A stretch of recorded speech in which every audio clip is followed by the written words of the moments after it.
Imbaga Bigat. Magandang umaga and welcome to my vlog. Wika, wika, kultura, lipunan, lipunan, pagsama-samahin, paghalu-haluin, ugnayan, ugnayan. Oh, di ba? Ang ganda ng kanta ko. Ngunit bago natin simulan ang ating vlog, ako muna ay magpapakilala. Ako po si Kurt Freeland T. Salvador, 20 taong gulang, at nakatira sa San Pedro Barokbok Sur, Malig, Isabela. At atin nang alamin ang ugnayan ng wika, kultura at lipunan. Alam naman na natin na ang wika ay isang instrumento sa pakikipagkomunikasyon at pakikipagtalastasan. Ginagamit din natin ang wika upang maipahayag ang ating opinyon, damdamin at ang ating mga idea. At ang wika ay sumasalamin din sa ating kultura. Tama kayo dyan, sa ating kultura.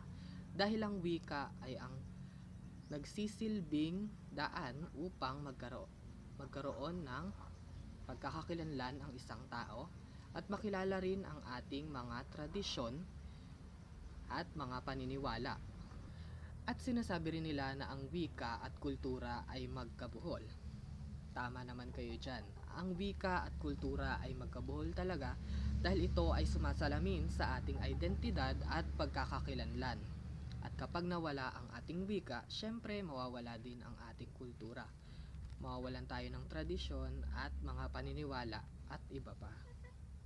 Ngayon, dumako naman tayo sa lipunan. Paano naman natin maiuugnay ang ating wika at kultura sa isang lipunan?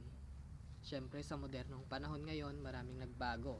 Kaya dapat mas lalo pa rin nating palawigin at paunlarin ang paggamit ng ating wika nang sa gayon mas lalo pang lumawak o umusbong ang ating kultura at mapalawak din ang ating kaalaman sa paggamit ng iba't ibang wika.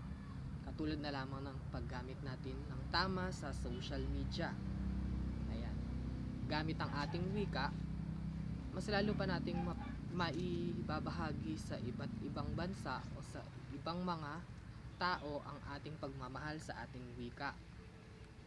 At para naman sa ating kultura, maraming ginagamit na iba't ibang plataforma katulad na lamang sa YouTube, Facebook, TikTok, na mga nagpo-post ng video ng kanilang mga kultura. Sa pamamagitan nito, mas lalo tayo makikilala bilang isang Pilipino. At dito na nagtatapos ang ating vlog sa araw na ito. Sana ay marami kayong natutunan. At huwag niyong kalimutang mag-subscribe sa aking YouTube channel para maging updated kayo sa aking mga susunod na video. Paalam!